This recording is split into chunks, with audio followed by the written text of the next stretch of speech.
Are you an adventurer looking to take your hunt to the next level? Then you're in the right place. Welcome to East Meets West Hunt with your host, Beau Martonik. Hey everyone, welcome back to another episode of the East Meets West Hunt podcast presented by Spartan Forge. On today's episode, I am joined by Josh Ilderton of the Untamed at the end of our Southern West Virginia bow hunt during the rut that took place last week. So Josh is an incredible spot and stalk ground hunter who consistently gets it done in the mountains, and he's helped me tremendously. We discussed the bow hunting only counties in West Virginia, spot and stalking and reclaimed coal mines, glassing strategies, a close call on a giant 9-point, lessons learned about always having your bow with you, and then we wrap it up with the encounter that we were all waiting for the entire week. So this episode is brought to you by Spartan Forge, and the Spartan Forge app utilizes years of military background and machine learning to pull from millions of data points to accurately predict deer movement, including GPS data, 30 years of weather, academic, and state research. The new app includes GPS mapping with incredible aerial imagery, offline dependability, deer prediction, weather updates, journal entries, and much more. You can use the code EastMeetsWest to save 20% off the Spartan Forge app at spartanforge.ai. Tethered is a company that's founded on the principles of educating the hunting community on saddle hunting while creating the most innovative, lightweight, safe products for saddle hunting. They have mobile hunting gear options for all types of hunters and continue to push the envelope. To learn more about tethered and saddle hunting, head over to tetherednation.com. Maven is building the highest quality optics at half of the price of their competitors through their direct-to-consumer business model. They want to create the best optics for the job, period. Their products are backed with a lifetime no-fault warranty and an incredible customer experience. The new RS2 ultralight rifle scope was designed for the all-purpose hunter and features a 2 to 10 times zoom range to cover most eastern and western hunting situations. The RS2 is our recommended scope for those who require precision but don't need the additional features of a long-range scope, thus making it perfect for small game, eastern whitetail, as well as western big game.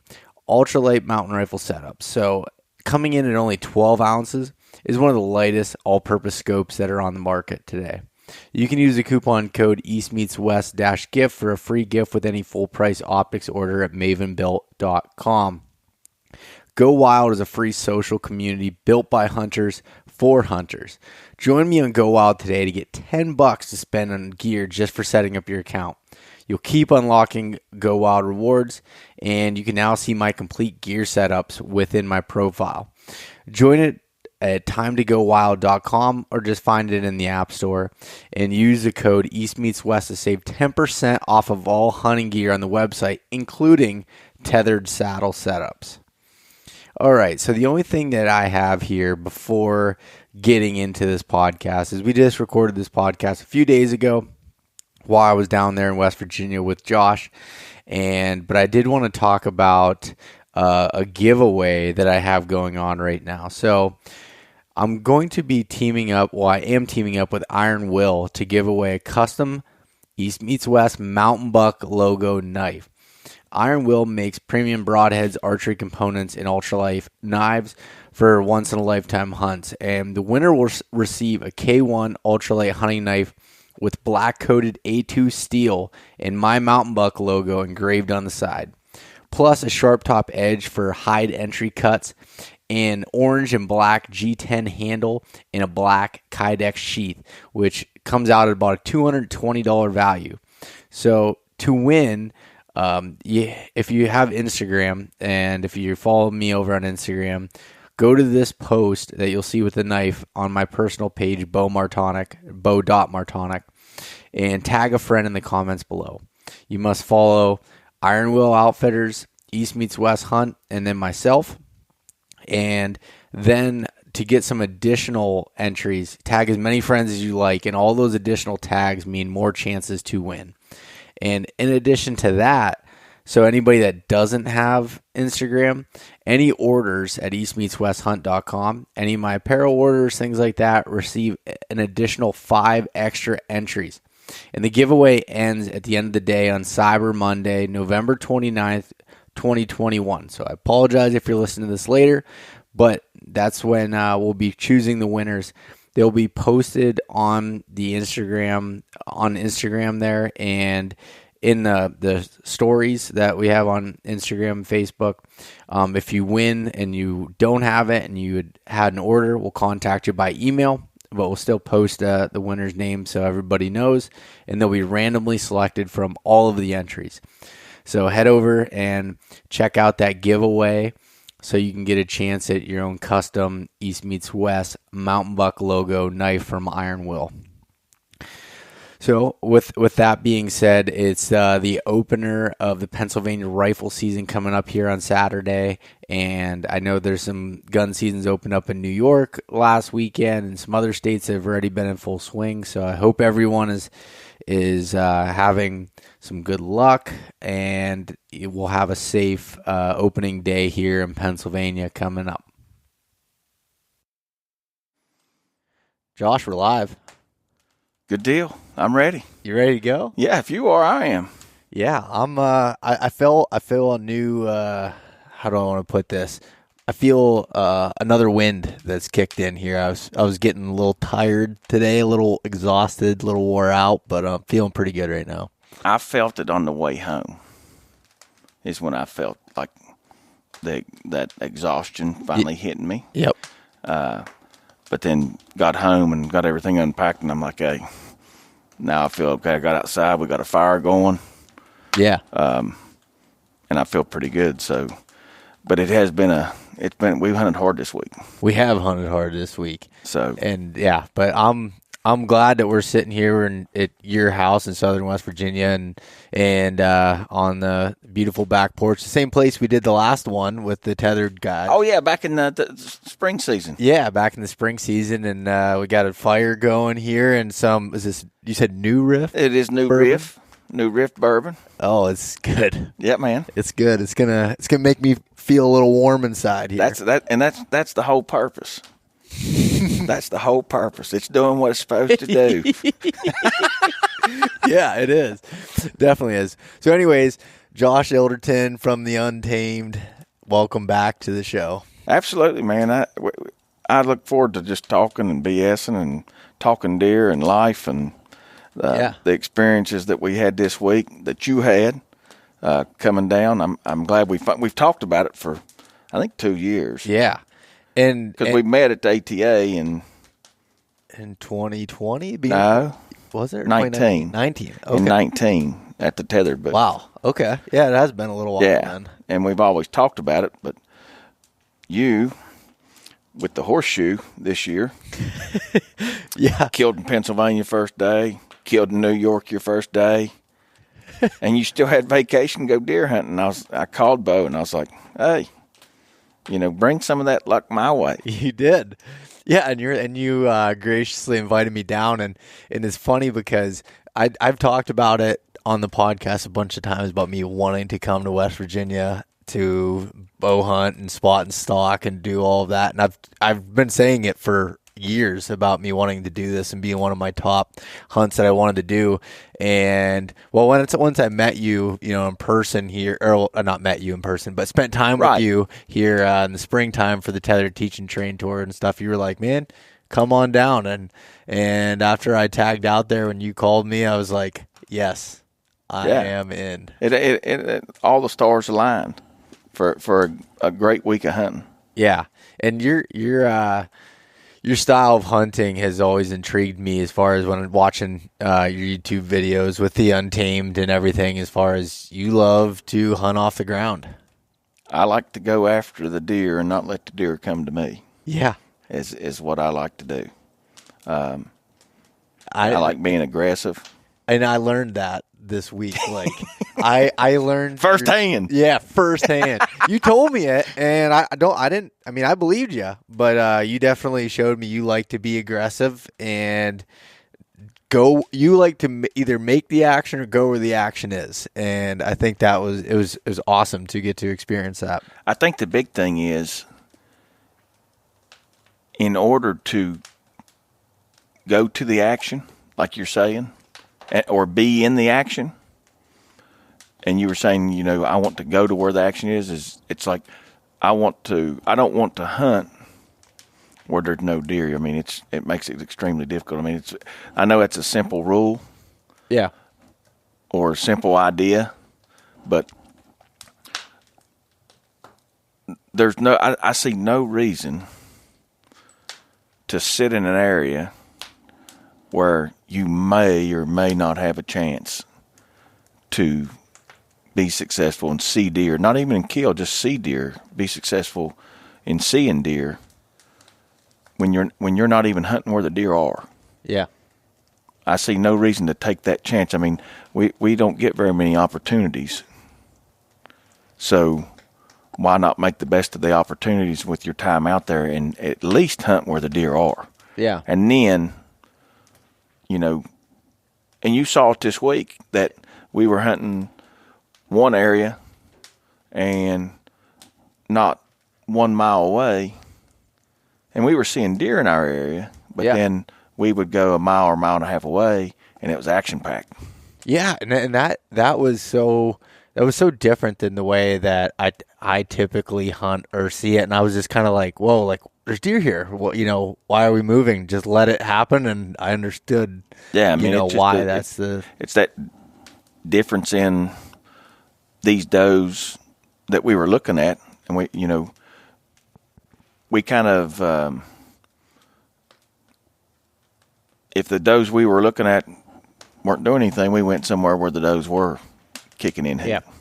Pretty much. Yeah. No. I don't want to get too much in the detail without, Yeah. You're leading me. I was just going to say that. I'm getting too far ahead of myself. So I'm getting too far ahead of myself. So how did you get into this style of hunting, or what's your background, I guess? And have you always been from Southern West Virginia here? Yeah, so I grew up in Southern West Virginia. I grew up in one of 4 bow hunting only counties in Logan County, and kind of self-taught hunter. My grandfather, we had a farm growing up in another county, and had a camp in a northern county too, and kind of just grew up squirrel hunting, deer hunting, but really no guidance on deer. Mm-hmm. My grandfather, he wasn't like some superb deer hunter. He was that classical deer hunter that that you see in the red and black plaid and the brush pants, and he's going out there during deer season only for the first 3 days to hunt at deer camp Monday to Wednesday, and then go home for Thanksgiving. But I picked up bow hunting somewhere around. I started shooting a bow when I was 12 or 13, and then picked up bow hunting. Probably killed my first doe when I was 15 years old, and I did a stint in the Marine Corps, and I kind of got out of hunting, got away from it because of the commitment there. And once I got out of the Marine Corps, man, I got to be buddies with a guy. I'd killed a couple turkeys in high school, but they were jakes, this and that, never killed any longbeards. Yeah. So when I got out of the Marine Corps, I had got out in March of that year, and I don't even know how I hooked up with a guy named Keith Alfrey, and he was like, "Hey, we'll go out and we'll kill your first longbeard," and we hunted pretty much every day that spring gobbler season. It was in 1999, and he and I just hit it off. I mean, just clicked, and so we. Was he older than you? Yeah, he's so Keith's probably 54. He's probably 8 or 9 years older than me. Okay, and and he's a really successful bow hunter in Southern West Virginia, and so we kick off, and then that he was always a wild boar hunter, and so we started wild boar hunting. As my dogs are barking in the background, y'all don't worry about them. They're just bear hounds. They're getting ready to go in a couple of weeks. They're pretty excited, and so I went hog hunting with him. we started doing that. I never hog hunted. Killed my first wild boar with him. Killed my first longbeard with him. And so he's telling me how he hunts deer. And I was like, man, we tree stand hunt, but he hunts on the ground a lot. So I started hunting on the ground with him. Just follow, he and I hunted together. So he's the one who got me into it. Yeah. And since then, because you learn something new every day when you're out there ground hunting. And that's kind of, jump forward 22 years. No, did I add that up wrong? Yeah, no, jump forward 20. I am no mathematician.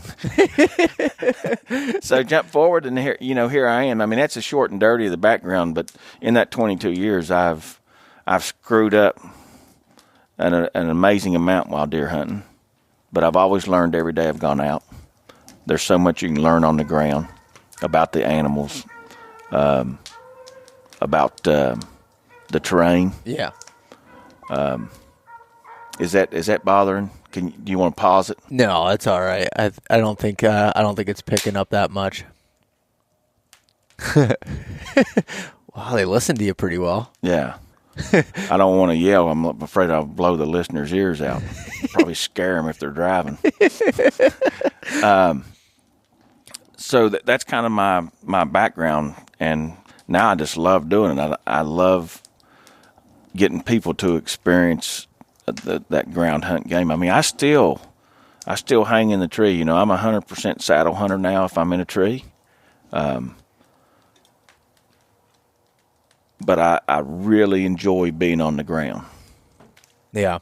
And so to give everyone kind of a background of what these types of areas you're hunting it with, and the bow hunting only counties, what do they look like from a terrain standpoint and everything else? Like, from your words, how would you explain it? I would explain the southern four counties are also coal country. There are a lot of reclaimed surface mines, mountaintop removal mines. I always kind of explain it like it's Midwestern up on top, and big timber, steep, rough terrain below the mining. And when he says steep, rough terrain, that's no joke. Like, yeah, I mean it's straight rough. up and straight down. Yeah, like there wasn't from what I saw, there wasn't like a ton of bench systems or anything else. A lot of it is literally straight from the bottom to the top, just slope. Yeah, they're most of your hillsides, you will find an old prospect road where they went around looking at a coal seam, or you'll find an old skid road where they had logged years ago. But a majority of the terrain down there, if it's been untouched, it's a slick slope from top to bottom with no bench system at all. Yeah.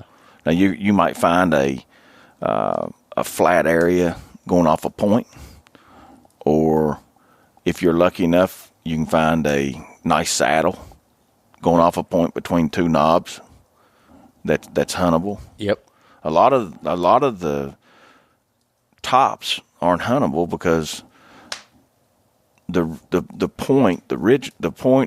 point's coming off the ridge line, and the ridge line might only be 20 feet wide.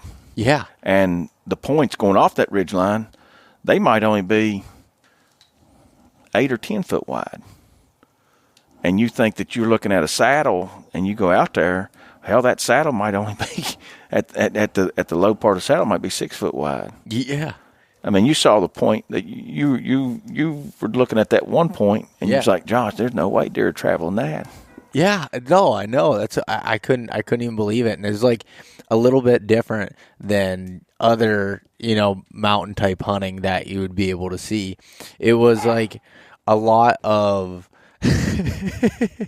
I'm sorry. No, you're good. I'm so sorry. Yelling at the dogs. No, but it was different than a lot of other type of mountain hunting and through the Appalachian, or as everyone else except for me calls it Appalachian. Yeah. So, but It is. Hey, it is what it is. It is what it is. Hey, if everybody's got to get used to my dialect, they can get used to the Beau's dialect. Yeah. And now I won't change it even if I'm wrong because it's just. That's exactly right. What I do. That's how I am. I always fool with people and pronounce salsa. Now I just call it salsa. And they're like, what? I said, give me some of that salsa. I just stick with it. Yeah, just got to stick with it Yeah. and go. But the train's different than a lot of those places. And also in coal country, when you look at a topo map, it looks like way different than what it actually is. Because I learned this firsthand when I was looking at this hillside. And I'm like, man, I'm looking at the map and it's showing that there's some cuts that are going in and some little, hidden valleys and everything in the saddle. And I'm like, Josh, this doesn't, am my eyes deceiving me? And you're like, no, that's because of the mining, and they cut the tops of the mountains off and then put them back together a different way. That's right. So, so you'll see your original topo and you'll be like, with the valley fields. yeah. So you'll look at that hollow on your mapping, and you'll be like, man, that holler ain't as deep as it's shown on this map. Well, that's because it's all filled in. Yeah.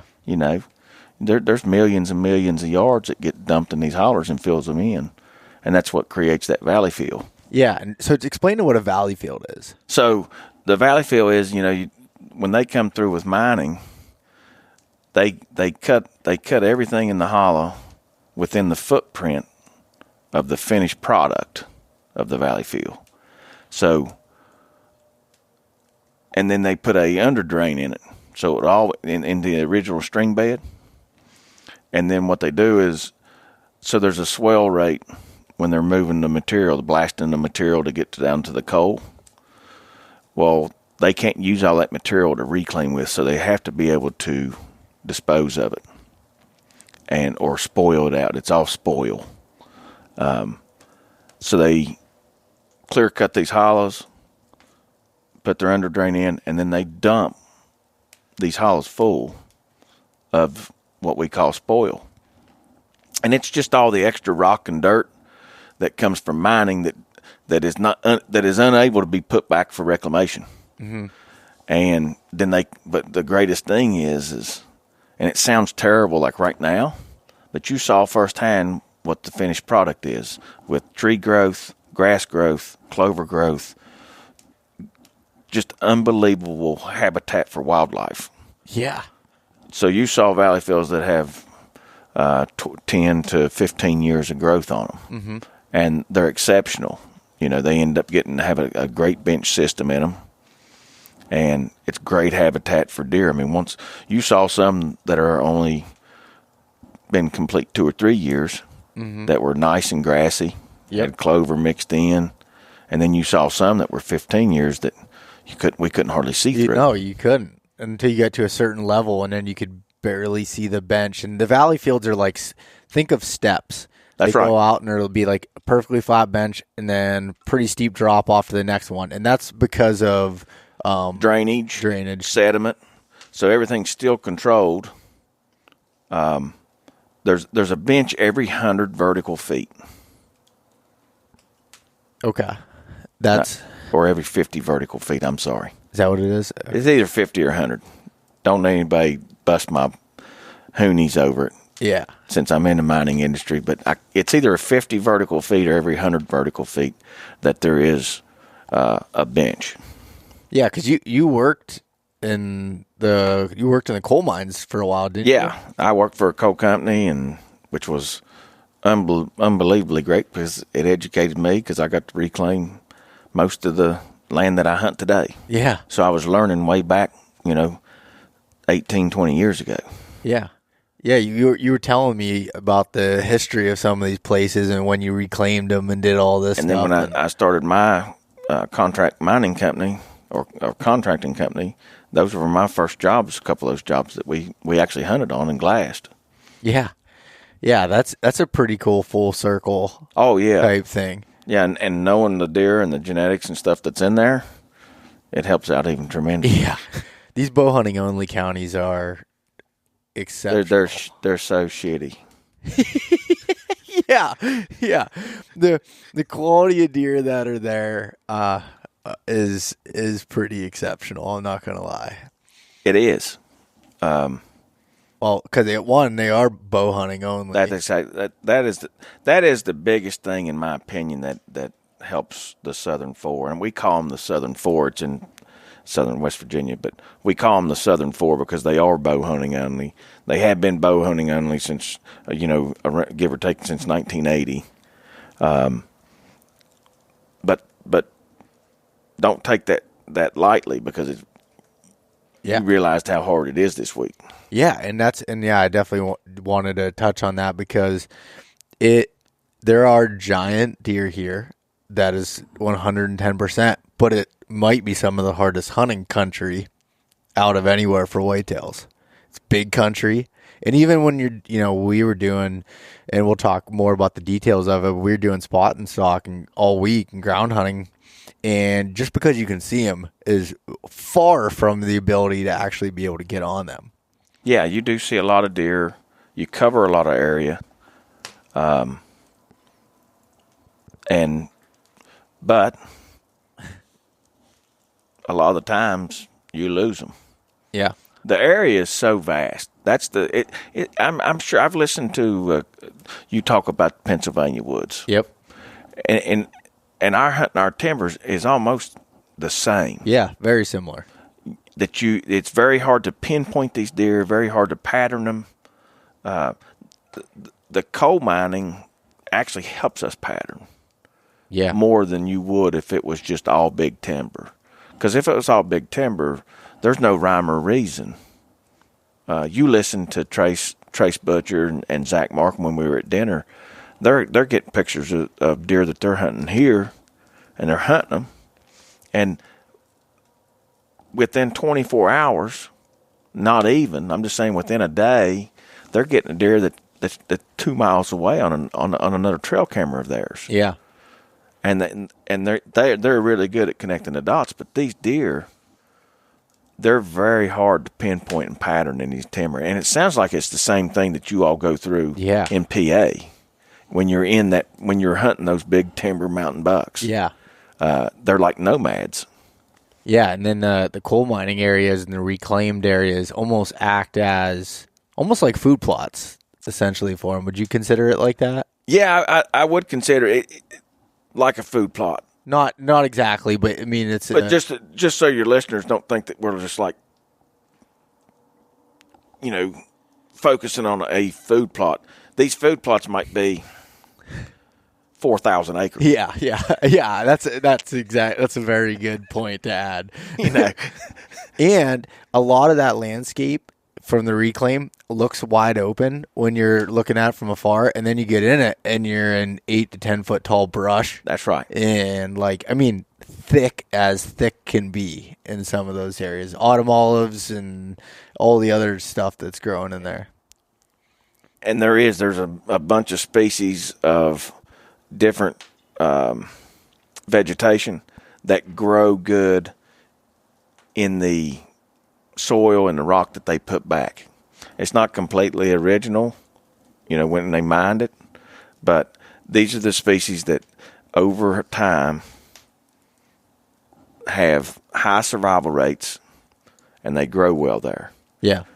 Now it does make for great habitat. I mean, for the bear, the deer, turkeys, and we have wild boar, there in Logan and Boone County. And it makes great habitat for all four of those animals. And that's kind of the four big animals in West Virginia. Yeah. When you're hunting Logan, I told you last night, there's not another place in the state, and I would go to say there might not be very many other places in the country where from the opening of bow season to the end of bow season that you can kill a wild boar, you could kill a bear, or you have an opportunity to kill a trophy whitetail all in one area. Yeah. No, it's definitely a special place. And the other thing about that is, before we get into the hunt was the people that I've met, like your friend group and your hunting group and stuff are a bunch of die-hard bow hunters and extremely successful bow hunters. When I get on people's podcasts, I try to give these guys credit. And Beau, you got to meet a bunch of them. Yeah. Firsthand handshake this week. And I'm telling you that I am a peon compared to some of these guys I hunt with. I mean, you're talking about guys that kill hammers year in, year out, good bow hunters, committed to bow hunting, committed to killing big bucks. And, I mean, I'm not trying to give you any suggestions, but you could do a month-long series on our group and just talk to those guys. Yeah, about bow hunting. I got most of them. Yeah, we got a couple of them committed, didn't we? Yeah, they said they're going to do the podcast, and I told them I'm holding them to it. I'll even drive back down here if it takes just to have those guys. I mean, when I get around them, I mean, I try to soak it up, what they're thinking and what they're saying about deer. I mean, they're just they're a wealth of knowledge and great bow hunters, the people that I hunt with. And I mean, we're friends outside of hunting, but, hunting brings us a lot closer. Yeah. Now, they don't tell me a whole lot during season. No. They're pretty secretive. It all comes out after. If you ain't figured that out, they probably told you a whole lot more because you're from PA. Yeah, and they don't know that I'm going to buy a house down here. Yeah, he talked to a real estate agent today. Yeah. No, it's those guys are incredible. I mean, even last night at dinner when we were sitting there and listening to, Trace and Zach talk on the side, and they're sitting there talking strategy and stuff, and I was just soaking it all up, just listening to it, and it's pretty incredible. And those guys base so much on the deer that they're after, on history that they have. Trace Boone and Bucky and Zach, they're unbelievable shed hunters. And I don't know how many deer Trace Boone's killed because he found sheds. Zach's the same way. Bucky's the same way. And even if, you kill deer, it'd be, I mean, I know we joked about it at dinner, but, you might kill a deer over in Wyoming County, and one of them's liable to bring you a set of sheds and go, hey, man, I found these the last 2 years. Yeah, I know. You know what I mean? Yeah, it was funny because I said to Trace, I said, well, I figured you're a big shed hunter when I see on your Instagram that every giant deer that you kill, you have 6 years of sheds laying next to it. Yeah. I mean, that tells you that the history and the commitment that these guys that I hunt with have towards bow hunting. Yeah. And having that group together definitely makes everybody a better bow hunter.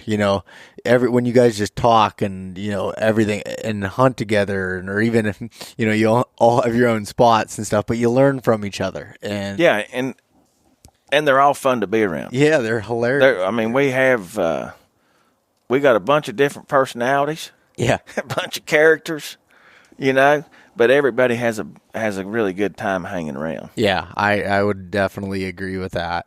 And so let's dive into the hunt itself. So I came down a day late actually than I was supposed to because Senior Martonik. Because my dad killed an absolute giant in Pennsylvania, which I have to, once he gets back from Montana, I'm going to get him on to tell that story. Oh, I want to listen to it. Yeah. Because we were texting the whole day. Yeah, we were. About it. Because you were like, hey, Josh, I'm sorry, but Dad shot an absolute monster, and he's been hunting him 21 days, and I don't want to tell your listeners any details, but, you came down a day late. Yeah, I came down. Yeah, I ended up coming down a day late. And you're like, no, seriously, take your time, spend it with your dad, come down the next day, we'll be just fine. And so I came down Monday morning, got in the afternoon, and,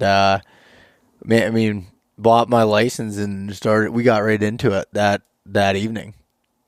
Did we get into it Monday evening? Yeah. We did. Yeah, we did. We did. I forgot that because I worked Monday morning and got it knocked out real fast because you got here 1 o'clock. Yeah. Yeah. Okay. It takes me a little recall. Yeah. I've been on a 20-day binge here. Of hunting. Of hunting. So Yeah, no, and it is That funny. is right. Doesn't it feel like a long time ago? Like that you got here? Yeah. Yeah, man. Yeah, I'm getting tired of you. Yeah. We spent every waking moment together. So Josh is probably ready to ship me off. But so we came in and I did forget we started hunting Monday. Yeah, we went in and started glassing things up, and right away, I mean, there was some rut activity going on with some smaller deer. Yeah, I mean, and we talked about it though at the office. We stayed at my office down in Logan because I live about an hour and 15 minutes away. And I'd asked Beau, what do you want to do this week? And we had the options of going in blind a couple places and hanging, or seeing what was dealt to us. And you said that, hey, I want to come down here and experience what you experience. Yeah, my whole goal for this trip was, obviously to kill a deer, but I wanted to be a student and learn your style of hunting and just like basically soak myself in that and do it. And so that was, ground hunting and a lot of glassing and a lot of glassing. People have a misconception that you're in southern West Virginia and you say, I'm going to go over here and glass. And they say, oh, you're a road hunter. And I said, no, I'm going to go over here and glass. Well, the difference in glassing, and I'm sure that Beau's eyes, if he didn't have good glass that he was using. Yeah. Because glass is so important. I will tell everybody, whether you're using Maven, whether you're using Vortex, whatever the hell you're using. Mm-hmm. Quality glass is worth its weight in gold. Oh, yeah. When you're going to hunt on the ground and you want to see what you want to see. And you're going to spend all day behind that glass. And you're going to spend all day behind that glass, not straining your eyes. Yep. Because I want you to tell the listeners, how many hours do you think that we average per day? All of them. No, yeah, literally. I mean, from literally daylight till dark. Other than going from one spot to another. Yeah. I'm going to say that I average between first light, which is at 6:45, 6:50, and then last light's at 5:20, 5:30. So it's almost 11 hours. Out of that 11 hours, I say I stay behind glass for 7.5 hours. Yeah, I would agree with that. So, and that's hard. That is hard. Looking through, and that's where, like you said, good glass makes such a difference. Doesn't give you headaches, doesn't give you eye strain, all of those things. And we went back and forth between using binos and the spotting scope. And what I learned, and maybe you tell me if I'm describing this wrong, but you usually start out with your binos on a tripod and kind of cover the area, and then when you want to get in detailed, you grab the spotter and especially if it's far away, to be able to really zoom in on some of those locations. So I know people think I'm crazy, but I carry a set of 10x42s on my chest. Yep. So when I'm going to a spot, I glass everything close. Everything over my eyes, everything, as I go in, I don't know how to explain it, Beau. Maybe you can help that I only go as far as my eyesight looking over. Yeah. And I look with my small binos, 10x42s. Yep. And then I got a pair of 12x50s that I have on a monopod. And then that is like it's a must-have. It's a must-have. A monopod. I never talked to anybody that used any of those before, and I'm going to be buying one after that. Even for Western hunts, I felt like they'd be so useful. It doubles as a walking stick for you, and you're able to have the big, you're able to have the big glass to be able to get in there. And I think that's another thing I'm going to get is a bigger set of glass for some of those locations. Yeah, I mean, when you're talking about having a 10x50, a 12x50 set of binoculars, they weigh a lot. Mm-hmm. They're not binoculars that you're going to run with. Mm-hmm. It's a set of binoculars that you need support for, because it's going to wear your arms out. It's going to wear your hands out. I know it sounds crazy, but if you're looking through the glass forever, I mean, you can only keep your elbows into your sides for bone structure support for so long. Yep. Before it's uncomfortable, it gets heavy. So with that monopod, all I'm doing is adjusting the rod up and down, whether I'm standing up, I'm sitting down, and all I'm doing is turning and looking and focusing. And it's not cumbersome at all. Yeah. No. And then I carry my spotting scope, and that's pretty much my package. Yeah, that's a lot of glass. It is, and good glass weighs quite a bit more than cheaper sets. That's just the glass that's in it. That's just the fact. And you have what are the models of the Vortex ones that you have? So I carry a 10x42 Razor HD. I carry the 12x50 the Razor UHDs, and this has took me time to acquire. And then we have a partnership with Vortex, and I understand that. But their Viper series is awesome. Mm-hmm. It's affordable for the working man. I'm sure Maven has that working, the working class that sells to that consumer. That is great glass. And then I carry a Razor HD spotting scope too. That's and I'm not real sure. I think it's 22x80. Okay. Yeah.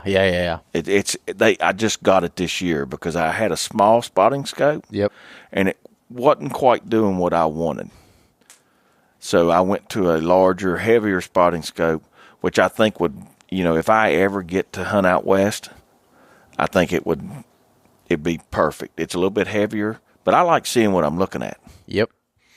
Yeah, and so what I carried with me was my Maven B2 9x45s, which is my normal Western hunting glass. For whitetails, I use their B3 8x30s, a smaller package, but I knew it'd be glassing longer distances, and it still felt, wasn't too heavy on my chest, so I was able to carry that around with me and hurry up and clip it onto my tripod when I needed it to be able to glass. It was good and low light.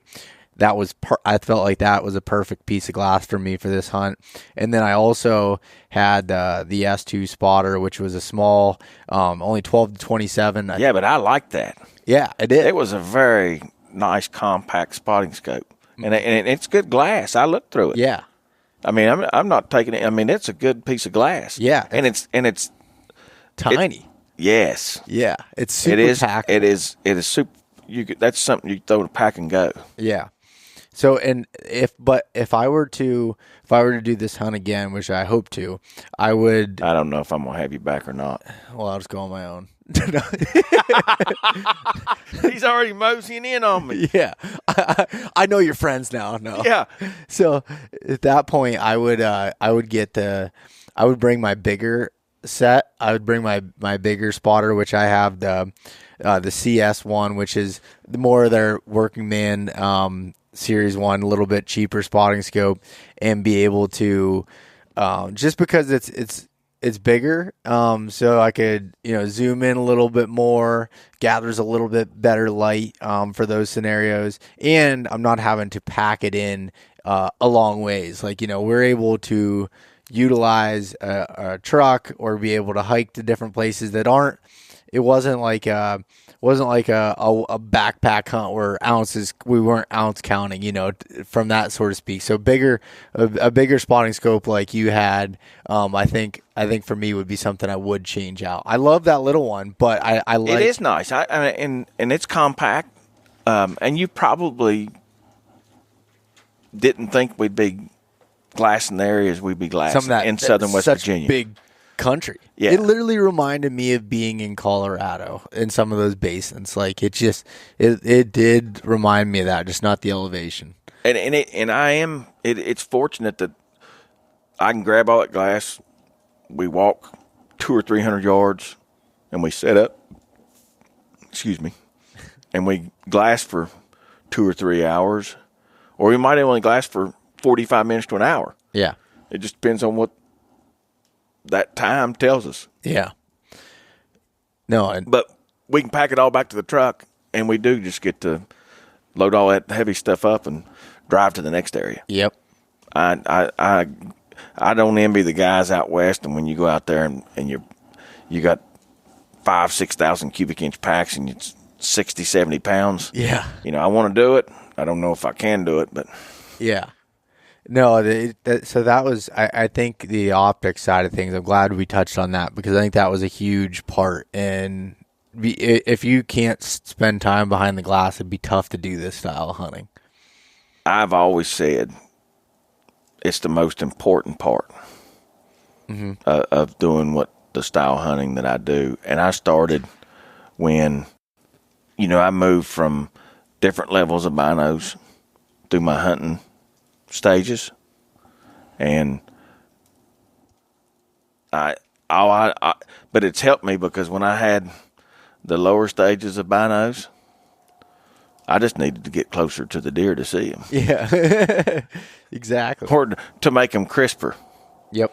If that makes any sense. And the other thing that you said, you touched on at the beginning of this about glassing is why you carry a set on your chest that's a little bit smaller and then a bigger set is because we learned how important it is, to sneak up to a spot and before just plopping down and glassing, just sneaking over and looking down below and checking the close areas first and making sure you're not spooking any deer out. And we have a lesson learned that we'll talk about there in a little bit. But Beau had to bring that up. That was both of our faults. But so after that first day, we saw some younger bucks running and everything. And we had an area where there was definitely a hot doe in there. So we decided to go back in there on, I guess it would be Tuesday morning to glass. And we had split up to be able to cover a bunch of areas. You had one area and I went to another just to be able to see.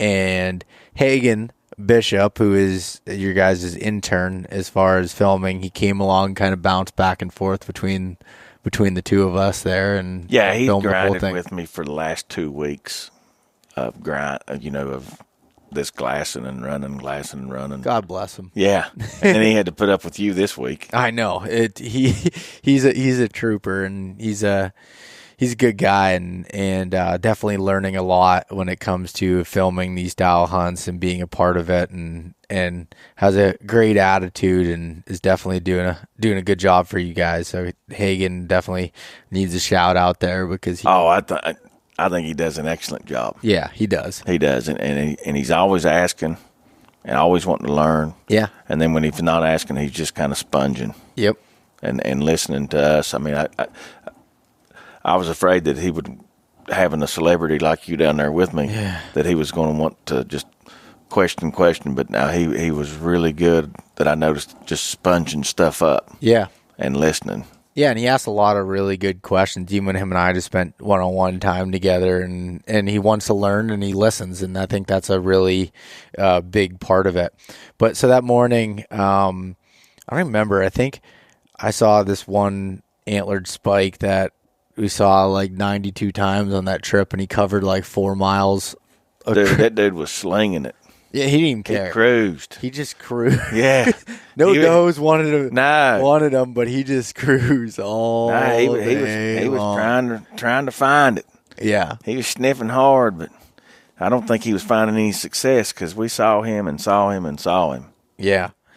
And then once the afternoon rolled away, and if I'm missing anything, definitely jump in. But I remember we went to another spot, and it was kind of grown up a little bit. And this valley field we were checking out, and we got there and we sat down, and so we sat down there and started glassing, and right away. I mean, it was almost right away, wasn't it? That you probably we had glassed 2 or 3 minutes. Yeah, and once we got down, and we kept on having to travel down. Because it was so thick.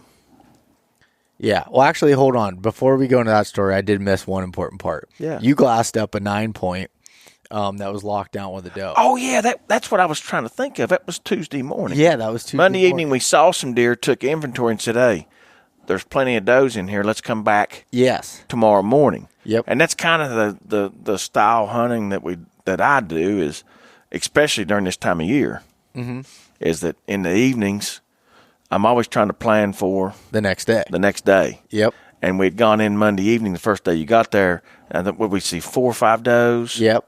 And, you know, you saw the one horn. There was a little 8-point. A little 8-point. And we discussed it that night, and we're like, hey, I think we need to go back there in the morning to check those does. And lo and behold, we did go back in the morning, and there was a 110, 115-inch 9-point. Yep. Something like that. Yeah. With those does. Yeah, and you called me. You're like, hey, Bo, there's a buck over here. Do you want to come check him out? You want to come? You want to shoot him? And he's like, he's about 110, 115. I was like, I don't know. It's the first full day of us hunting here, Josh. And you're like, just come check them out. So I sneak up. I see you guys sitting on this point, and I come across from where I was at, and I just slept up there real slow, and I look, and he's 70 yards below you, bedded down with a doe in this kind of open field, and you could just see his antlers above the grass that was in there, and he was with the doe there and everything. I'm like, oh, and he turned his antlers. I'm like, he's looking better, and you're like, well, you go put a stalk on him if you want, and I was like, no, I was like, no, I'm down here in southern West Virginia. I want to hold out and see what we can see there. But that was awesome to watch. He was sitting there, he's grunting and bumping that doe around. and then they locked down. Mm-hmm. You kind of saw the whole process there, except for the breeding. Yeah. But I mean that was pretty much our morning. Then we made a move. Yeah. Then we made the move back to what we were talking about with the one valley field that we went and set up in. Yeah. And 2 to 3 minutes in, you say to me, we got a big buck spotted. And I knew right then when you said big buck, because our big buck terms are a little bit different. Like what I think is a big buck might not be a big buck to you. Oh. So when you said that, I was like, all right, that's I pulled up the glass and I was like, and I'm like, giant buck. And he was cruising one of those bench systems in that valley field, and I was like, I was like, Josh, what move do we need to make? And explain why we did what we did. So, if I'm not mistaken, thinking back, that buck was 4 benches below us. Yep. So, quite a bit of elevation difference. At that time, in the afternoon, which I think I spotted that buck at 3:38 to be exact. And wind was good at that point. It was a crosswind that evening, and it was blowing away from the location where the buck was at. Yep. So I knew we could go down. And so we watched him for probably 5 minutes. Yeah, something like that. To see what he was going to do. To see what type of commitment.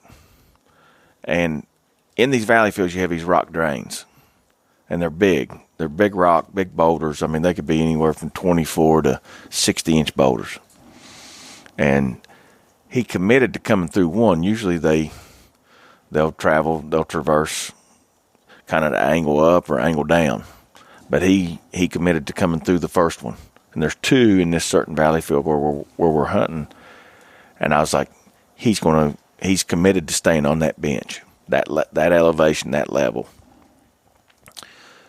And so and Beau was like, what at this point, what do we do?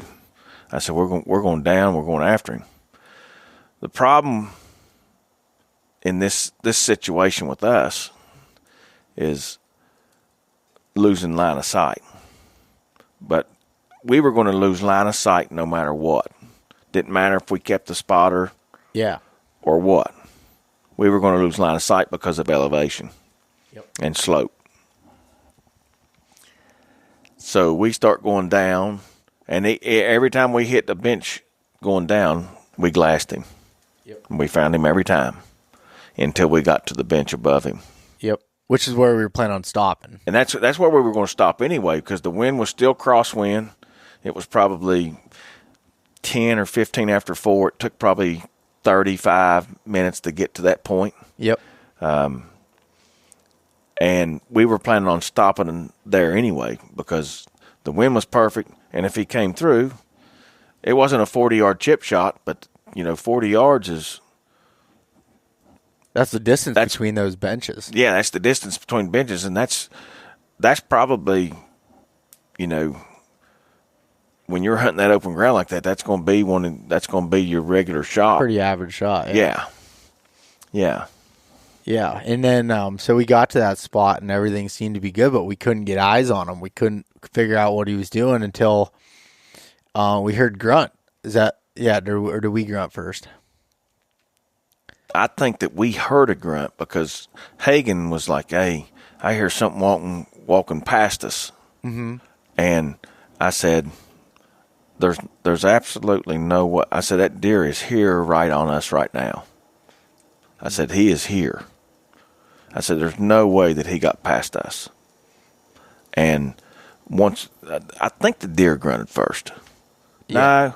No. We grunted. No, you grunted first. Yeah. Yep. That is absolutely right, because we did not. It was enough time that he didn't travel around below us. Yep. And you said what? You said, do you think I should grunt? And I was like, hell yeah. I didn't even think about it. Yeah. And you grunted, and then probably 2 minutes later, he grunted back, and he was on our level. And he was on. He might have been. He was pretty much on the bench that we were on. He had come up the hill. Yep. As we were coming down. Yeah, we were passing each other. That's right. He was right above the elevation we were on, and I was like, "Oh my gosh, we've passed each other on this stalk." Yep.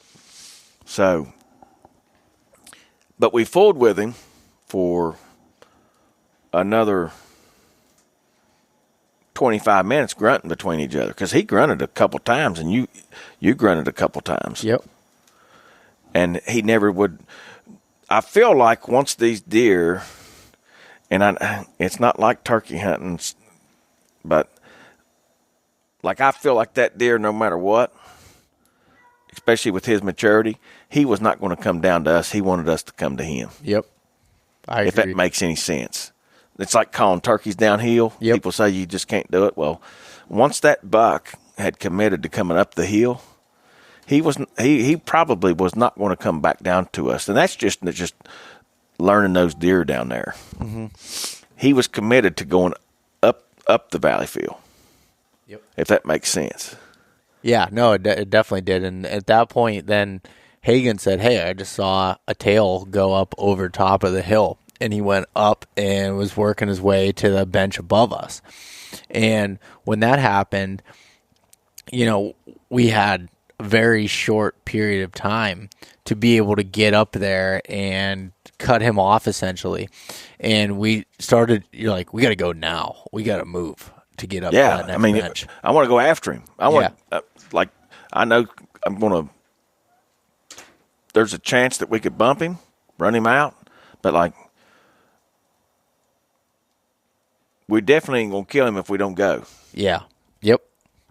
So we moved up there, and I was up front because I was the one that had the bow at this point, and got up, and we're just getting up to that bench, which they're steep. So we're taking, and we don't want to be loud, so we're taking our time, but also in a hurry at the same standpoint. We get up there, and we got to that level, and when we got up there, I was just peeking up over that bench before I climbed up there, and he's right there at 30 yards making a scrape.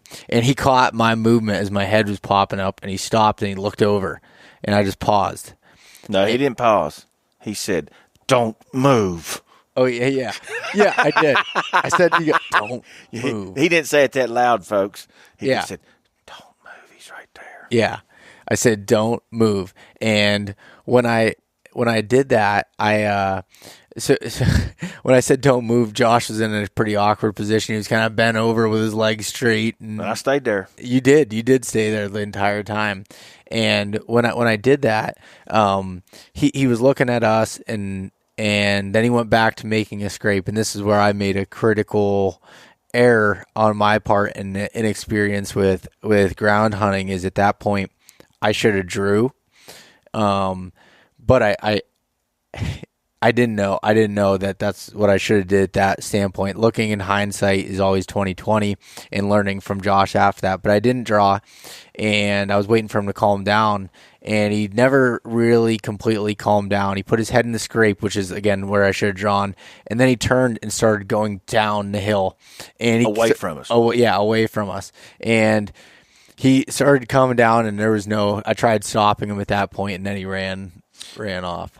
And me being, I was it was you, then Hagen, then me, and I'm kind of bent over, and I'm just staying there when Beau demanded that I not move.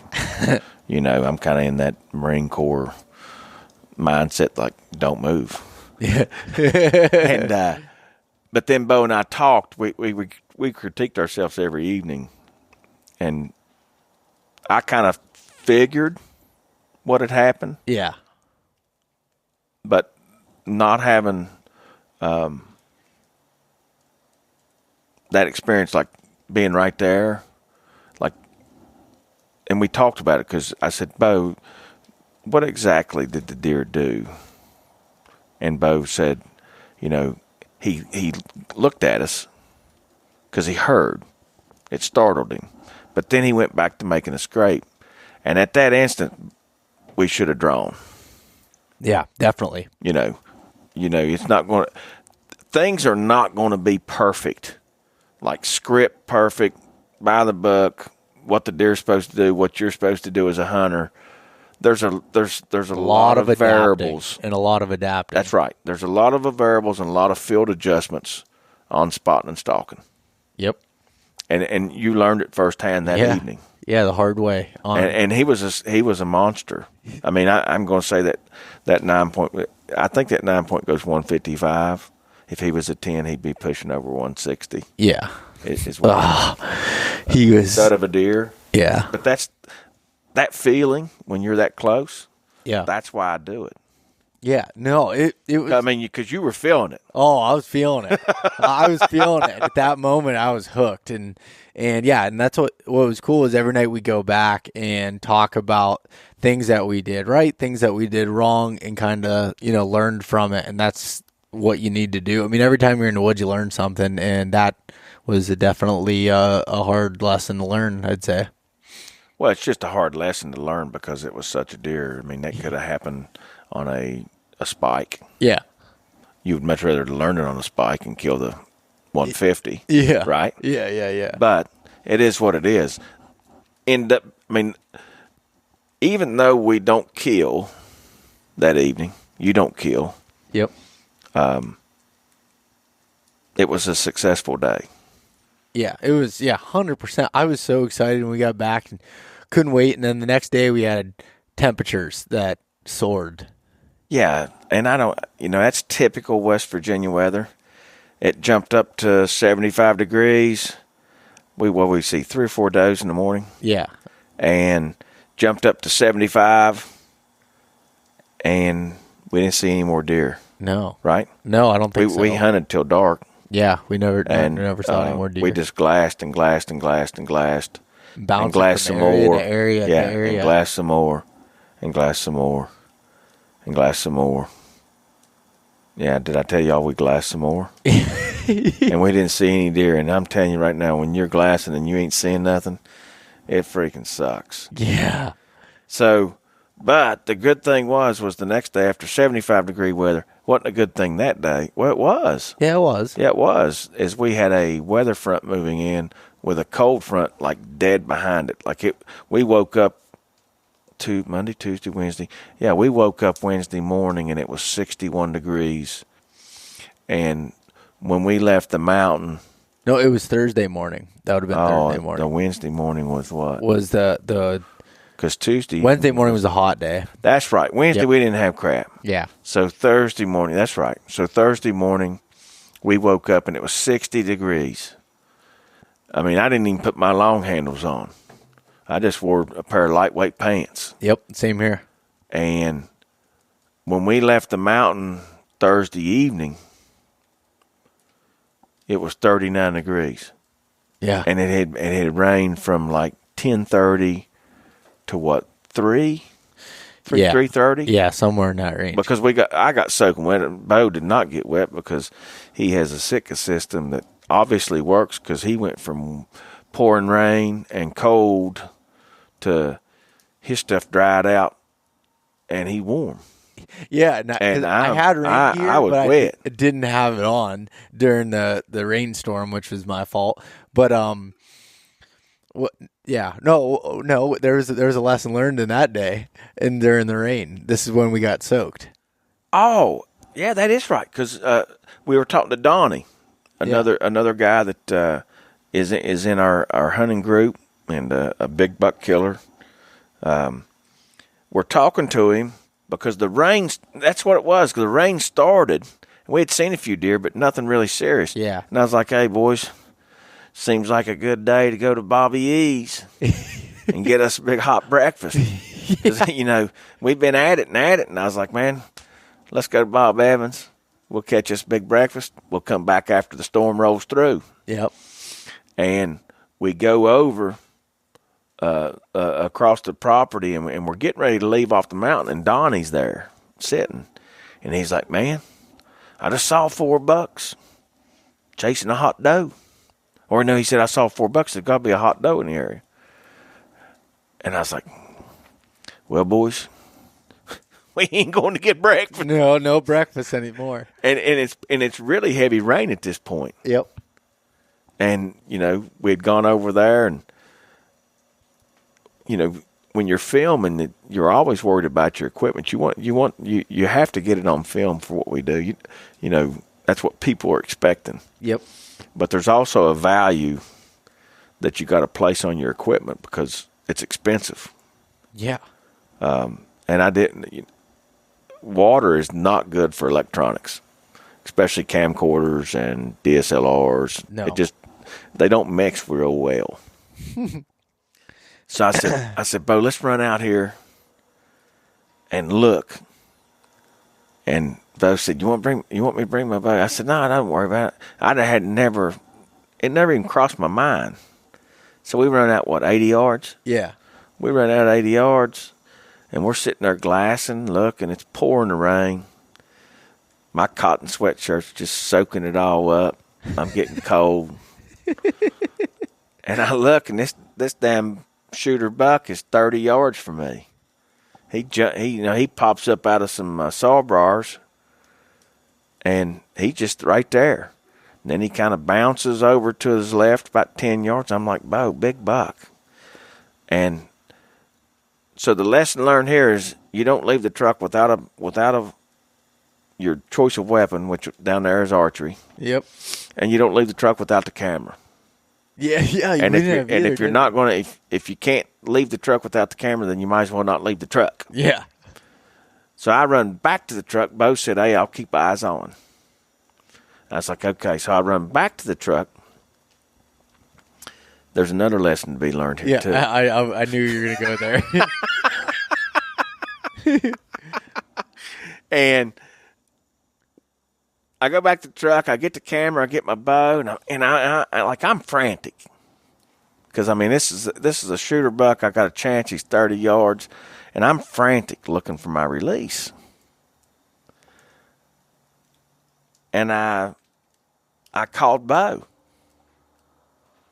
Yeah, and you said to me, I left my release at the last glassing spot. Do you have your release on you? I said, yeah, I got it in my pocket.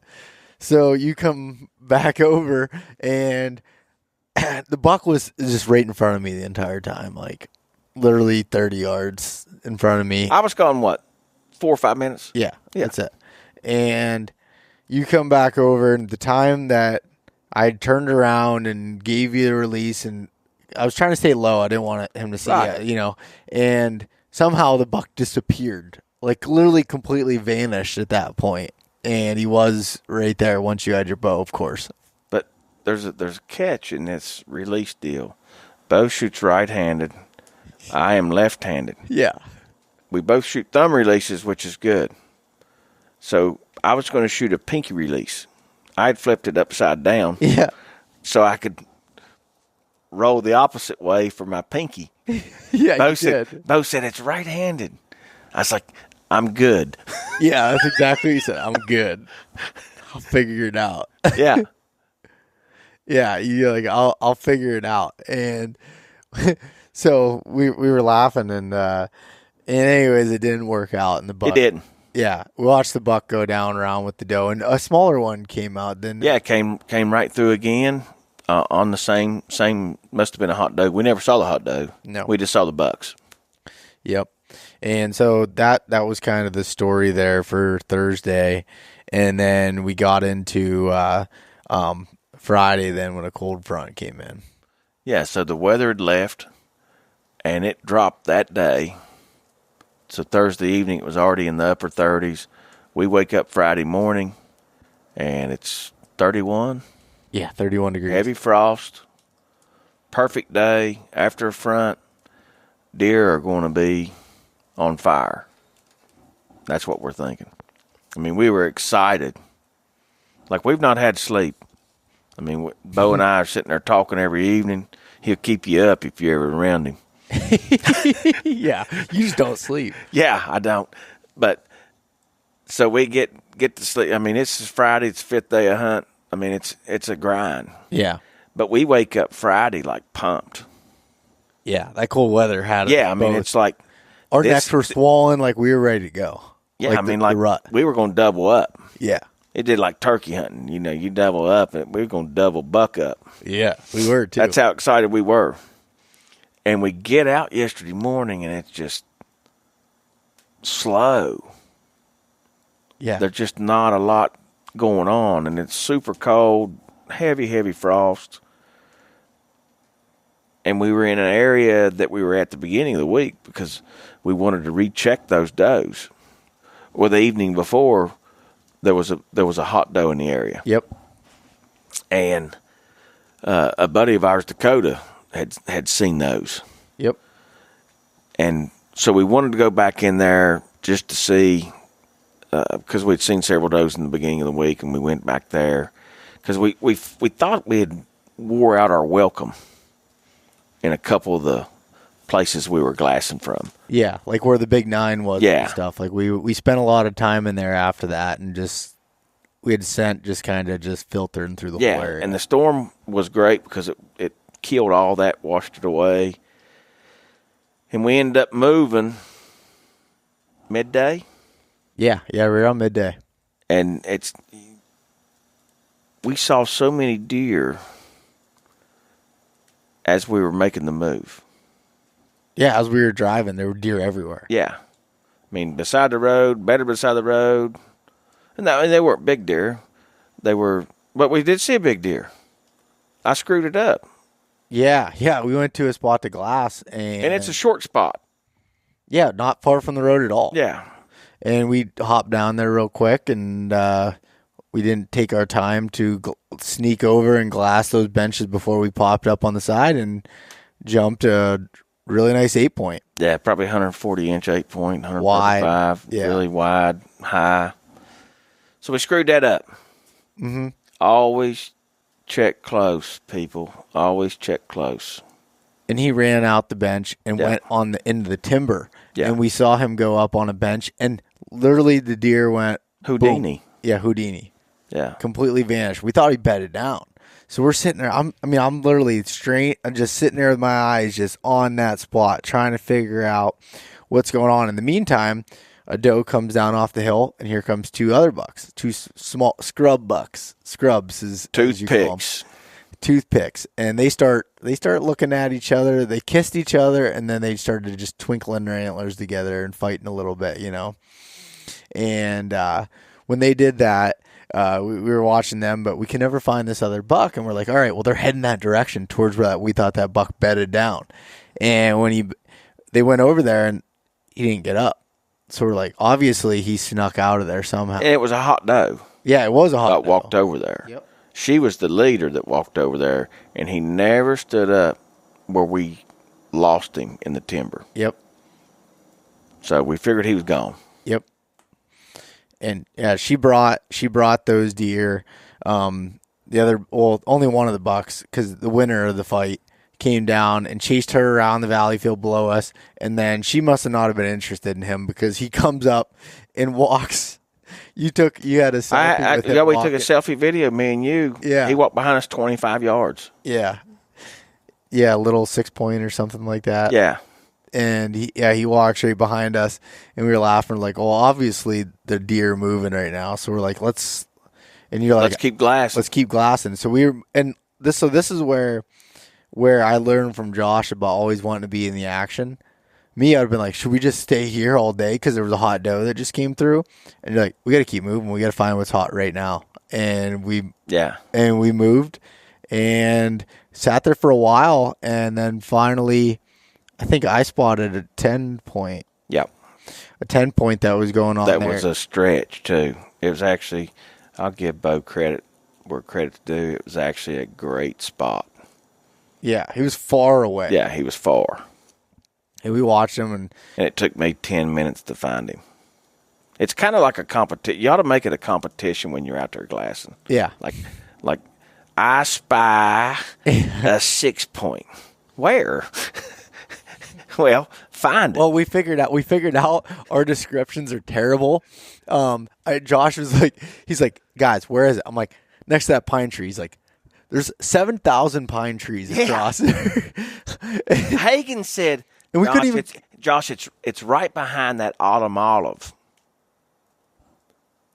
I mean, I wish the viewers could see my face because, like, I looked at Hagen when he said that. I was like, he's really behind the autumn olive? He's like, yeah, right over there.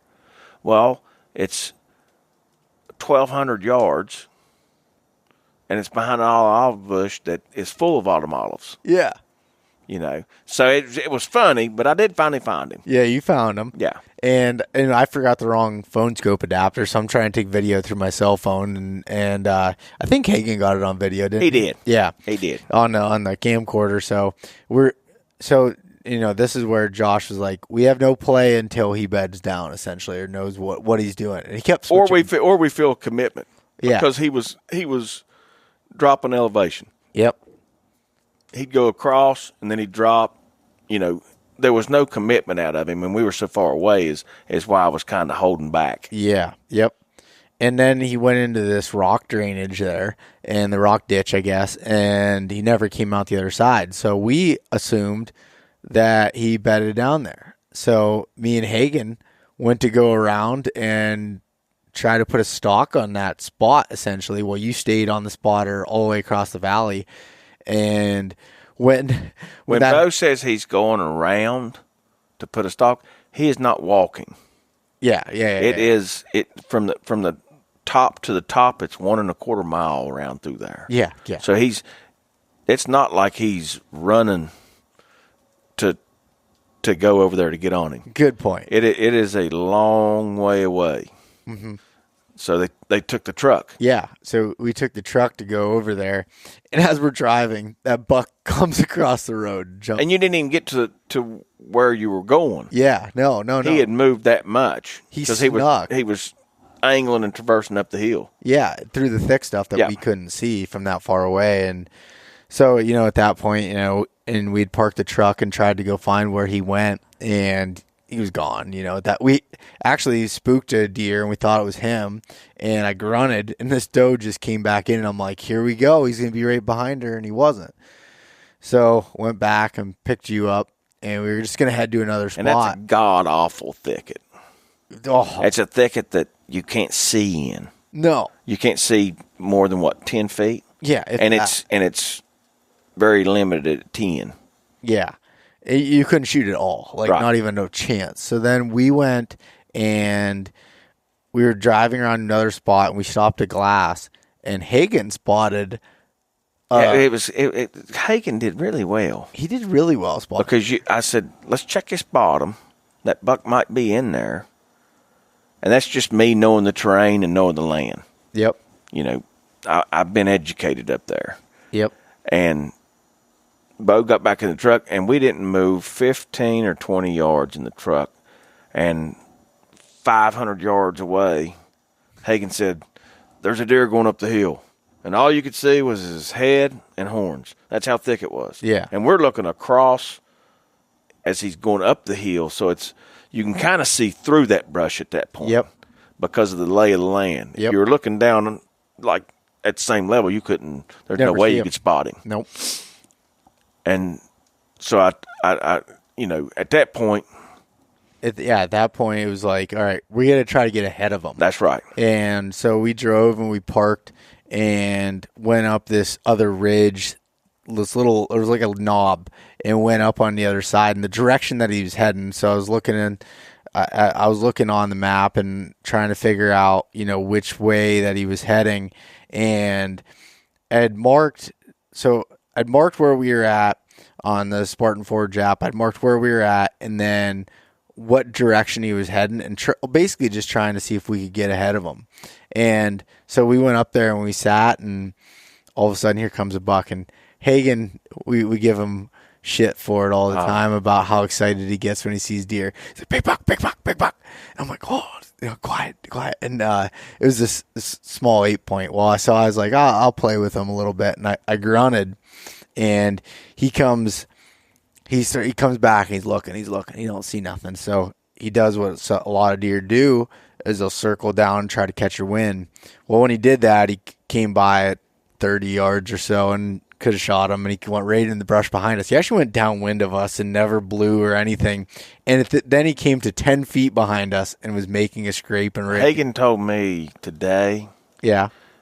I don't know if he told you, but he said he was nervous as hell because he thought that deer, he said, "Josh, I could hear it stomping." He said, Beau was messing with it and grunting and pawing the ground with his boot. He said, and this deer starts stomping. He said, "I thought he was going to come through the tree on me."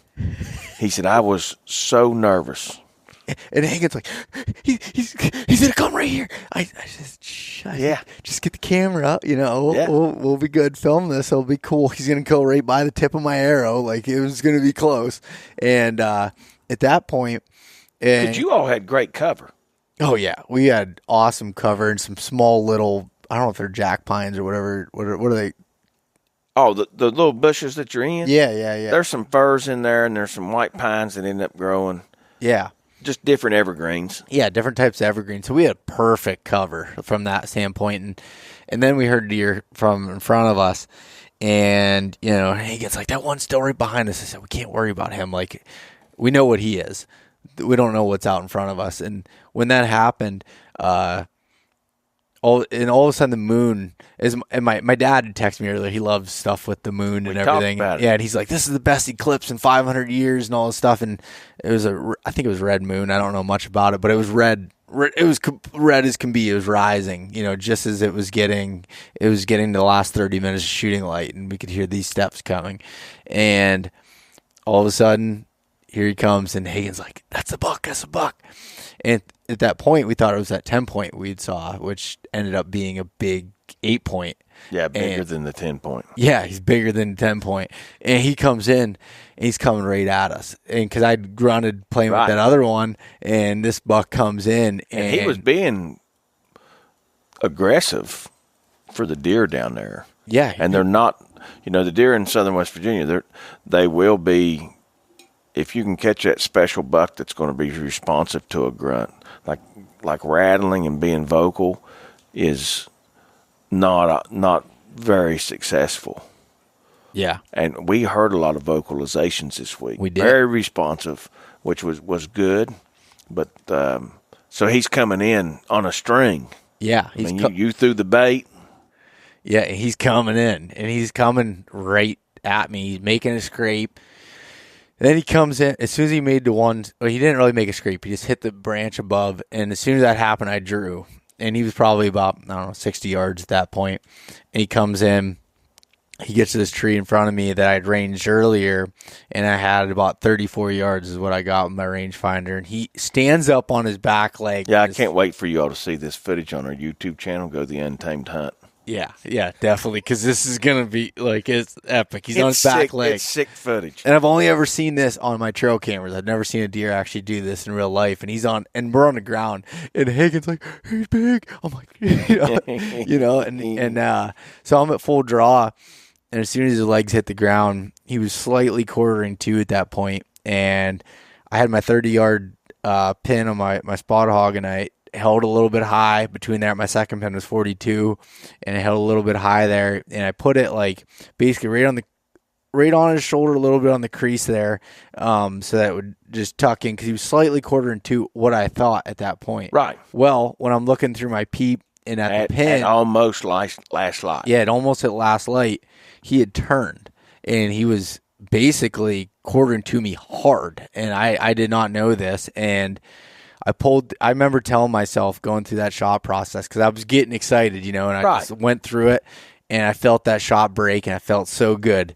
And I hear the shot, and it hits him, and he runs off to my left and stops. He ran like 40 yards. Yeah, and he's only 30 yards from me at this point in the wide open. I grabbed another arrow, and I knocked it, and as soon as I clipped my release on and that made that little noise, he got alert and started running. I drew back and tried stopping him, and my thing is I always try to put another arrow in him, especially when you hit one, no matter what, I'm trying to get air, even if it's not an ideal shot.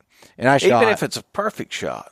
Yeah. Oh yeah. If he's he's standing there at 30 yards and he ran 40 yards, yeah, put another one in him. Yeah, 100%. And so I tried putting another one in him, and I missed on that one because he was moving at that point. He didn't stop, and he takes off up the hill, and we hear crashing and crashing and crashing. And I'm like, that's a good sign. And Hagen's like, he's not making it up the hill. He can't make it up the hill. And we're getting super pumped up. And after that point, I went into an uncontrollable shake. Frenzy. Yeah, like the point where I couldn't even hold my bow because I was shaking so bad. There was a mixture of being cold because all I had on was, for anybody that uses Sitka, you'll recognize it. So it's right about freezing, and I just had a Fanatic hoodie on and a Stratus vest because I wasn't planning on being there that long. And well, you all, when you just so the listeners, when they're listening to this, they left the truck from me at 3:40, 3:45. Mm-hmm. And it was 5:20 when you shot. Yeah. And Hagen and you both left the truck unprepared to stay for the next hour and 40 minutes in 32, 33 degree weather. Just so you folks know, that's my son stoking the fire up. Yeah. And he's let the spark screen fall. But you all weren't prepared. I wasn't prepared. I thought it was going to happen. Yeah, now. He was going to cross he was moving and fast. come up. Yeah. Because that buck was moving. And you all ended up being in there an hour and 40 minutes. Yeah, because there were deer around us the whole time. And I knew that when I was out of it. I was like, Beau's not hardly communicating. There's something going on. Yeah. Yeah, and then I called you. And as soon as I called you and you answered, I heard him crashing up on the hill. Because I thought he was out of sight at that point, or out of even hearing level, and I hear him crashing. So I put the phone in my pocket while you were on the line. Beau calls me, and then he ghosts me. Yeah, I literally called you, and then it's like, didn't give any details. Yeah, he said I just shot one, and then that was it. Yeah, and then after we heard the crashing stop, I got back the phone and said, "I'll just meet you at the truck," and I hung up. I get back there, and you're just sitting in the truck, and I get in, and I'm shaking. And he is literally shaking the whole truck. The whole truck is shaking. It's like you're in one of the motel rooms in old Vegas, and you get the old vibrating bed. Yeah, you're in there, and you're thinking everything's going to be special, and you hit the old button, the whole bed just starts. Yeah, that's what the truck felt like. That's what they told me anyway. Yeah. I mean, somebody told me that. Yeah. You know what I mean? Yeah, I hear you. And so we waited like an hour, and he said, heard crashing and stuff. But so Hagen did excellent with this footage of this buck coming in and all that stuff, and he got a little shaky on the footage of the shot itself. And I'll give him credit that I really think that he didn't know you had held back so long. Yeah. That he didn't know whether you were going to shoot, let him come. Yep. And like his footage is going to be killer. The deer coming in, doing everything he does. He was not prepared at that point for you to shoot, because he actually told me today. I mean, he was really sorry. Yeah, no, and it wasn't about the shot and the impact and the flight.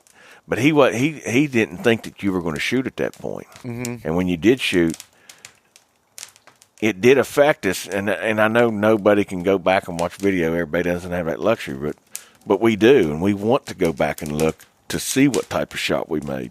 And we didn't get that opportunity because he did jerk a little bit. Yeah. Because it startled him when you did end up shooting. Yeah, we just like giving him crap. Like he did, a phenomenal job with the footage there and everything. But just that impact, you couldn't see it very good on the film, so we weren't sure. But we're like, let's go find the arrow, and we couldn't find the arrow, so we were kind of assuming that it was in him at that point, like that it was in him, and we noticed it was quartering to a little bit harder than originally thought. But we're like, all that crashing and stuff felt good, and we noticed he was holding his leg up. That is one thing that we did notice, is that his front left leg, pretty positive that shoulder was busted up, or the inside was busted. Something had drawn his leg up. Yep. He wasn't putting any weight on it. No. And so we started going, and we found blood right away at the impact site. And there was actually a little piece of bone fragment and a little bit of maybe muscle or fat or something that was there. Sliver of meat. And so we were like, all right, the arrow, is in him there. We heard crashing. Let's just see what the blood looks like. And we started going. Good blood. It actually did look good. Once we found it. Yeah. Because it was funny that we found instant blood at impact. And then we went 30, 40 yards up to where the deer had bounced that had run to. Mm-hmm. And then, what was it, Beau? Back to the tree line. 60, 70 yards. So it went from the impact blood to 40 yards, and then back to 60 yards, and then we picked up blood again. Yeah, yep. And then it was like, it was hard in that grass to see. Oh, today no, it was. Today we found some blood in that area. Right. But so he hit that tree line, we started finding blood, and it was quite a bit as he was going up. But it was only from one side there, what it looked like, and so we figured it was just buried in him, and the arrow hadn't went out. And we're like, all right, we're gonna find him. We saw where he was having trouble getting up the hill and everything, and we got up to the top of the flat, about 100 yards up that hill, and was having trouble finding blood. And we're like, we should just back out. It's going to be cold tonight. It's going to be below freezing. Let's just wait. We'll come back in the morning. And Josh and I went back to his office where we were staying at and reviewed the footage and talked about it until, it was like 12:30 at night. And before we decided we were going to go,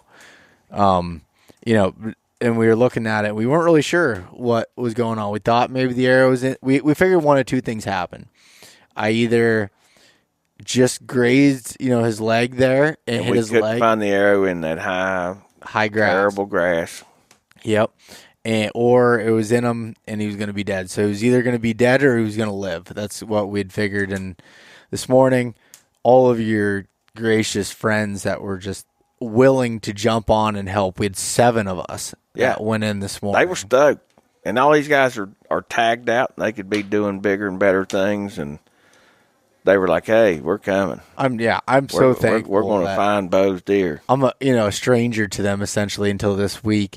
And they wanted to come in and help. And I was like, that's awesome. They wanted to do that. And so they came in and we weren't finding any blood at first, so we started kind of going in the direction he was headed, and then Hagen ended up finding a little bit more blood where he kind of cut back. But we covered a ridiculous amount of miles, or acreage, not miles, acreage between all of us, and weren't finding anything, and just kept looking.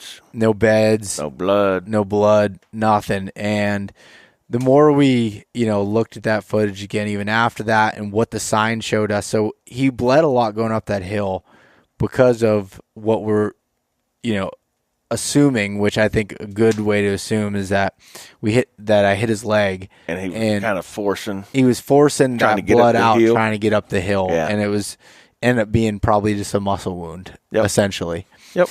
And we searched for the good part of today, and did not find that deer. I mean, it was a valiant effort.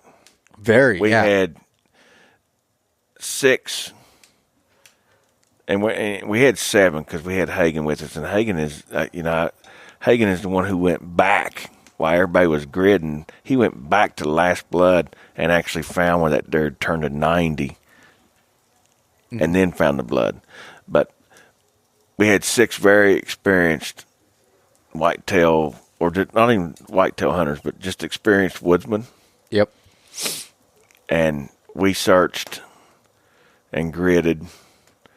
And when you're gridding down there, I mean, you're gridding in 20-yard increments. It's not like open country. I mean, you're checking every nook and cranny and high grass, high spots.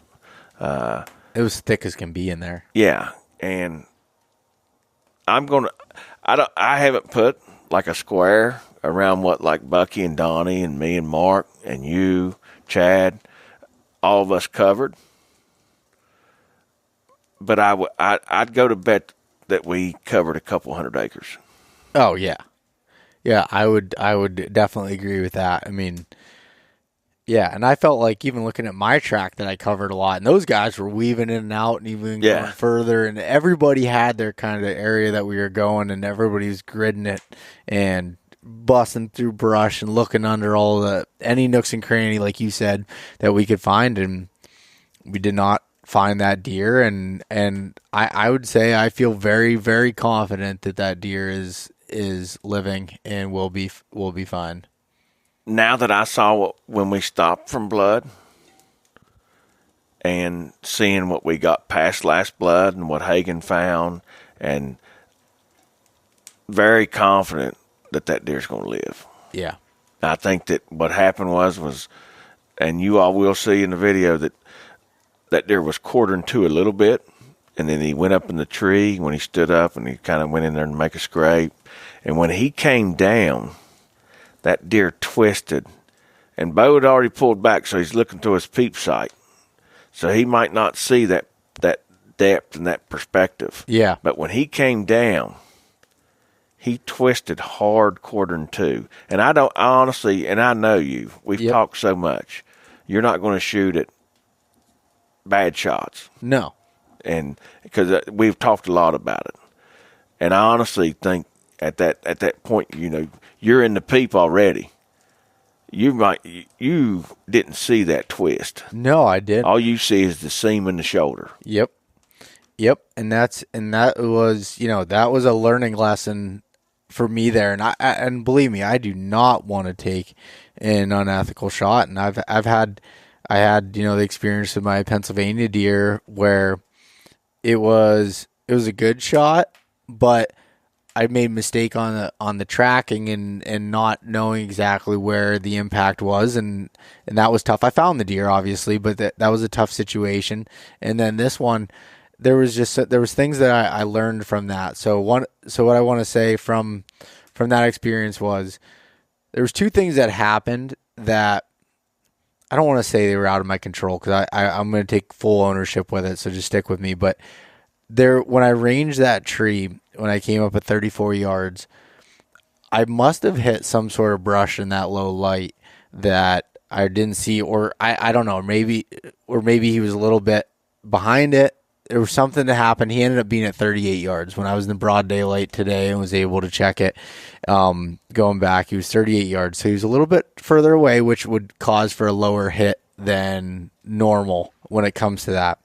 And also, he did that little bit of a twist there that came to that 1/4 that I didn't notice. What I could have 100% done was read that deer's body language better and realized that he wasn't stopping at that position, had no idea we were there based off of our cover. And I agree with that. And we talked about it. And I probably would have had a 25-yard chip shot if he would have kept coming. And the way the trails led, he was either go to my left or to my right, and he would have been broadside at that point. And that was on me for not waiting on that. And well, I mean, everything leads up to everything. Yeah.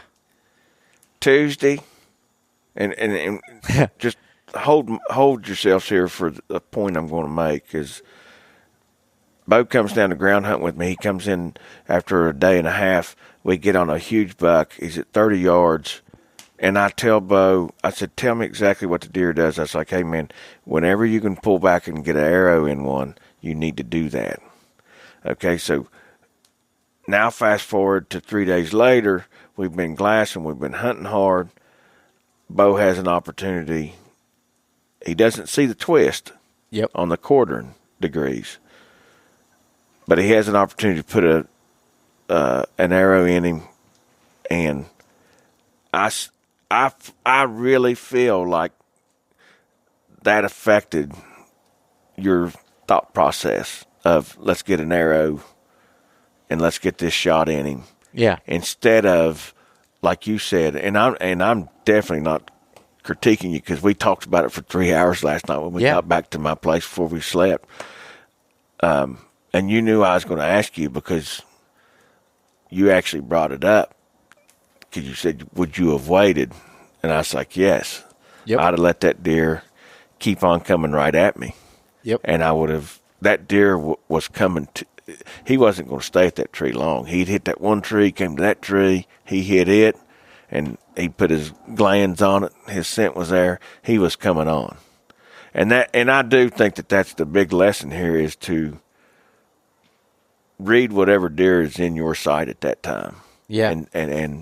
And see what he's doing. Make your decision. Because I think he was completely comfortable. He definitely didn't know y'all were in the picture. Your scent wasn't in the picture because he was coming from upwind. Yeah. It was perfect. I mean, it was a perfect storm. It didn't work out. Yeah. That's hunting. It ain't killing. Yeah. I say it all the time. Yeah, and that's, again, reading that body language, because on Tuesday, that was a different scenario. That deer was alert. Like, he knew we were there, knew something wasn't right. So that's when, it's time to make that move and get it done, where this deer had no idea we were there, he was in zombie mode almost and wasn't even paying attention to anything, it seemed like anyways. So that was a giant learning lesson for me, and, it definitely is. It's not sitting so hot with me, and it's fresh in my mind here. I never like hitting a deer that I don't recover, and I don't take that lightly, even in the slightest bit. But I'm gonna have to move on from it and be able to go from there. And that was my my last opportunity. When I was walking out, ended up coming onto about 120-inch 10-point or so, maybe 125 at best, and I didn't even draw my bow back. I was like, nope, I had my opportunity here, and plus, I'm hunting with you and want to be respectful to that. You've been very gracious with it, and I was like, I didn't deserve an opportunity at a deer at that point, and I was like, you know what, I'm gonna chalk this up as a learning lesson and come back next year. That's all there is to it. The horseshoe that was in my ass from earlier this year had fallen. Give me some. I lost it somewhere. I don't know where I lost it. Maybe on the drive down. Maybe on the drive down. Or if I lost it somewhere in the hunting area, if you pick it up, shove it up in there, and hopefully that you have some success going. Well, I'm I still have plenty of time. West Virginia's gun season comes in next week, and I'm so pumped, as you've seen. To hunt with Brody again. I've took a couple weeks off getting to hunt with him, but his activities and me hunting and Brody's his 13-year-old. Yeah, I'm sorry. Yeah. And so I'm really pumped to hunt with him for a couple of days when West Virginia's gun season comes in on Monday. And then I'm going to get back after it. I still have plenty of time in the season to find a buck here in West Virginia and get one. Yeah. No, I can't say it enough how thankful I am for you to be able to be willing to teach me and kind of take me under your wing and take me out there and put your time there. Like I don't take that for granted. That's for sure. Oh, no, dude, I am, and you would. I hope you learn, because you keep on mentioning the guys we hunt with. They are the most hospitable people. Yeah. Down there, and I say it all the time. Then they really are, and I grew up there, and I've carried that hospitality with me. I hope. We were all rooting for you, man. I know. Everybody. Craig was calling, and Craig, 2 big bucks were killed while Beau was here. Yeah, they were. By the guys I hunt with. Bucky killed a high 150s 10-point, and then Craig killed a mid 160s 10-point yesterday. Yeah, I know. I got to take the pictures of Bucky's deer for him on my camera and everything, and I was so pumped to see that. But everybody was rooting for Beau. He'd traveled down here. Craig was going to put Beau in an area that he had hunted since he had killed a deer, and there was some deer coming through there. And it's just a great group of guys, and I can't say it enough. Yeah. No, and yeah, so there's so much about this hunt that I'd love to talk about, but I think that once you see the video, it captures a lot of it. So we'll have a version coming out on the Untamed, which will come out first, and I really highly recommend anybody subscribe to the Untamed YouTube channel and check out their hunts, because they're freaking always action-packed. I appreciate that. And see that. And then I'll have a different version that comes out on my YouTube channel at some date. I don't even know when, but it will come out, and I'm going to go into some of the process of me just wanting to go down there and explaining a little bit more of the history of that. But I know we have I'm sitting here at Josh's house, and he's got some guests coming in, and dinner is, I'm sure, ready at this point. We've been a little bit long-winded. Well, we're not hungry.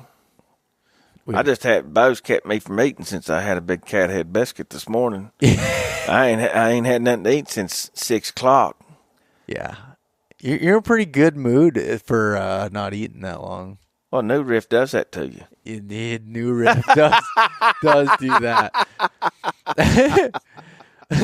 So Josh, where can everyone? I mentioned the YouTube channel, but where can everyone find the Untamed stuff, your guys' stuff you're putting out, and check us out on our mainstay is YouTube. Check us out at the Untamed.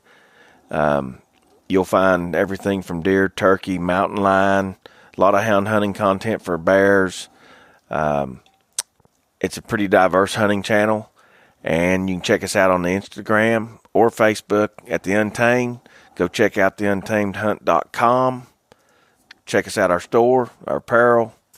We appreciate everything. And I appreciate you coming down, dude. Like, I've had a ball. Yeah. I mean, we hunted 5 days. Got on 2 big southern West Virginia bucks, and that's what I wanted you to experience, and I hope you enjoyed it too. But I really do appreciate it, and we're definitely going to do it again. Yeah, I'm coming to PA though. Let you know. I know you are. I told you I invited you up and coming up, and I want to see Josh ground hunting in Pennsylvania, because I think he's going to have a blast in a different way. And then, there's not any glassing that's going on in this besides close range stuff. But I think when you get on the ground in some of those clear cuts, and what I need to do is put you with my dad, and he's the guy to learn from with that, and just like getting aggressive with it and getting on the ground and And you were talking about an average shot being 40 yards in southern West Virginia and some of these places. We're talking about sub 10 yards. Yeah, I'm with it. And I'm with it. I think you'll have an absolute blast. This trip has been one of my favorite hunts to date, and one of the favorite ways that the found to hunt whitetails. It's gonna be hard for me to get in a freaking tree again, but here we are.